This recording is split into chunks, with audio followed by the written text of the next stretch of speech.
ଓଡ଼ିଶାରେ ଥିବା ପ୍ରତ୍ୟେକ ଡିଷ୍ଟ୍ରିକ୍ଟର ପିଲାମାନଙ୍କ ପାଇଁ ବହୁତ ବଡ଼ ଖୁସିର ଖବର। State selection board higher education department government of Odisha ତରଫରୁ ଯେଉଁ ପିଲାମାନେ +3 ପାସ୍ କରିଛନ୍ତି ସେମାନଙ୍କ ପାଇଁ ବହୁତ ବଡ଼ ଖୁସିର ଖବର। +3 ପାସ୍ କରିଛନ୍ତି ସେମାନଙ୍କ ପାଇଁ ଏହି ଭିଡ଼ିଓ। ନିଶ୍ଚିତ ଭାବରେ ଏହି ଭିଡ଼ିଓକୁ ଆପଣମାନେ ଶେଷ ପର୍ଯ୍ୟନ୍ତ ଦେଖନ୍ତୁ ଆଉ ଆପଣମାନେ ଆପ୍ଲାଏ କରନ୍ତୁ। ନିଶ୍ଚିତ ଭାବରେ ଆପଣମାନଙ୍କର ଏହି ଜବ୍ଟା ଆପଣମାନଙ୍କର ହେଇଯିବ। ଆଉ ସେହି ଜବ୍ ହେଉଛି କ'ଣ? Junior assistant. ଆପଣମାନଙ୍କର କେଉଁ ପୋଷ୍ଟ ବାହାରିଛି? ବର୍ତ୍ତମାନ ଜୁନିୟର ଆସିଷ୍ଟାଣ୍ଟ ପୋଷ୍ଟ ଆପଣମାନଙ୍କର ବାହାରିଛି। ଜୁନିୟର କ୍ଲର୍କ ପୋଷ୍ଟ ଆପଣମାନଙ୍କର ବାହାରିଛି। Junior assistant junior clerk post ଆପଣମାନଙ୍କର ବାହାରିଛି। ଆପଣମାନେ ଏହି ଜାଗାରେ ଦେଖିପାରୁଥିବେ, ଦେଖିନିଅନ୍ତୁ ଥରେ। For recruitment to the post of junior assistant post ଆପଣମାନଙ୍କର ବାହାରିଛି। ଆଉ ଦେଖନ୍ତୁ ଜୁନିୟର କ୍ଲର୍କ ପୋଷ୍ଟ ଆପଣମାନଙ୍କର ବାହାରିଛି। ଯେଉଁ ପିଲାମାନେ +3 ପାସ୍ କରିଛନ୍ତି ଆପଣମାନେ ସମସ୍ତେ କ'ଣ କରିପାରିବେ?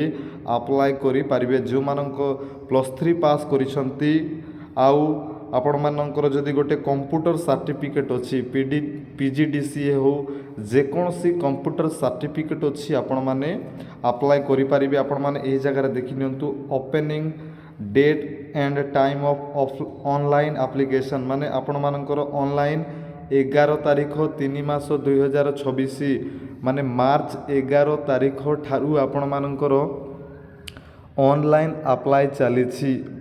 ତା'ର ମାନେ ହେଉଛି ବର୍ତ୍ତମାନ ମଧ୍ୟ ଆପଣମାନେ କ'ଣ କରିପାରିବେ? ଆପ୍ଲାଏଟା କରିପାରିବେ। ମାର୍ଚ୍ଚ 11 ତାରିଖରୁ ଆପଣମାନଙ୍କର ଆପ୍ଲାଏଟା ଚାଲିଛି। ଆଜି ହେଉଛି ମାର୍ଚ୍ଚ 23 ତାରିଖ। ଲାଷ୍ଟ ଡେଟ୍ ରହୁଛି ତା'ର କ'ଣ? 13/4/2024। ଏହି ଜାଗାରେ ଦେଖନ୍ତୁ closing date and time of online application and online payment ଆପଣମାନଙ୍କର 13/4/2024, ମାନେ ଏପ୍ରିଲ 13 ତାରିଖ ରହୁଛି ତା'ର ଲାଷ୍ଟ ଡେଟ୍। ଏପ୍ରିଲ 13 ତାରିଖ, ମାନେ ଆଜି ହେଲା ମାର୍ଚ୍ଚ 23 ତାରିଖ। ସମୟ ଅଛି। ଆପଣମାନେ ସମସ୍ତେ କ'ଣ କରନ୍ତୁ?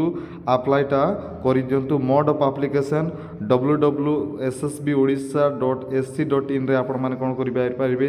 ସେହି ୱେବସାଇଟ୍ରେ ଯାଇକି ଆପଣମାନେ କ'ଣ କରିପାରିବେ?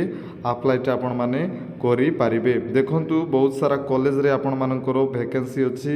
Junior assistant junior clerk post ଆପଣମାନଙ୍କର ଏହି ସମ୍ପୂର୍ଣ୍ଣ PDF ଆପଣମାନେ SSB ଓଡ଼ିଶା ୱେବସାଇଟ୍ରେ ଯାଇକି ଆପଣମାନେ ପାଇପାରିବେ। ତ ଆପଣମାନଙ୍କୁ କ'ଣ କରିବାକୁ ପଡ଼ିବ? ଆଉ ଥରେ ମୁଁ କହିଦେବା ପାଇଁ ଚାହେଁ, ଆପଣମାନଙ୍କୁ କ'ଣ କରିବାକୁ ପଡ଼ିବ ନା, ଆପଣମାନଙ୍କର ଏଜ୍ ଲିମିଟ୍ ରହୁଛି 21ରୁ 42 ଭିତରେ। 21ରୁ 42 ଭିତରେ।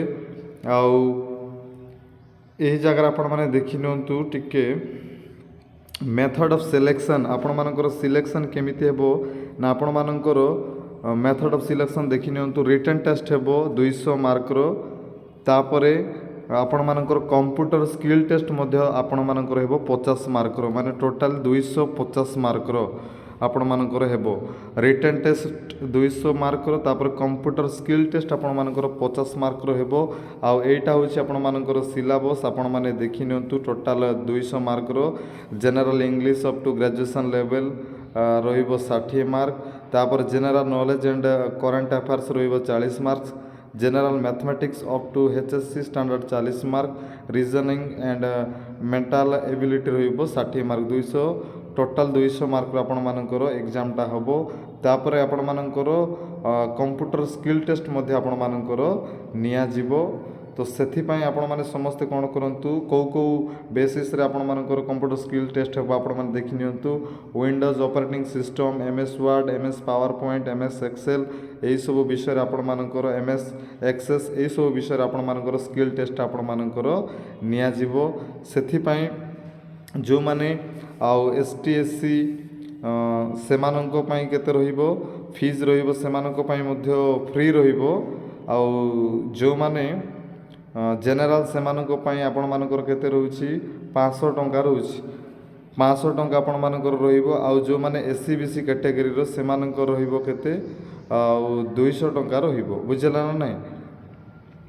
ସରି, ଏଇ ଜାଗାରେ ଆପଣମାନେ ଦେଖନ୍ତୁ, ଯେଉଁମାନେ ST SC ଆଉ SC BC ସେମାନଙ୍କ ପାଇଁ 200 ଆଉ ଯେଉଁମାନେ ଜେନେରାଲ ସେମାନଙ୍କ ପାଇଁ 500 ଟଙ୍କା ଆପଣମାନଙ୍କର ଫିଜ୍ଟା ଆପଣମାନଙ୍କର ରହୁଛି।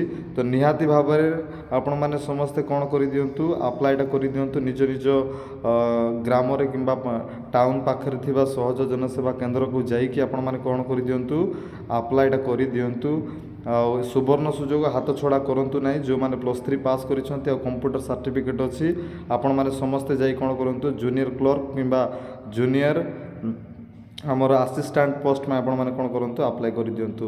ଏମିତି ଭିଡ଼ିଓ ଦେଖିବା ପାଇଁ ଏହି ଚ୍ୟାନେଲକୁ ମଧ୍ୟ ଆପଣମାନେ କ'ଣ କରନ୍ତୁ, ସବସ୍କ୍ରାଇବ୍ କରନ୍ତୁ। ଏହି PDFଟା ଆପଣମାନେ ପାଇପାରିବେ ଏହି ୱେବସାଇଟ୍ରେ। ଏହି PDFଟା ଆପଣମାନେ ପାଇପାରିବେ www.ssbodisha.ac.in ଏହି ୱେବସାଇଟ୍ରେ ଆପଣମାନେ ଏହି PDFଟା ଆପଣମାନେ ପାଇପାରିବେ। ବହୁତ ବହୁତ ଧନ୍ୟବାଦ।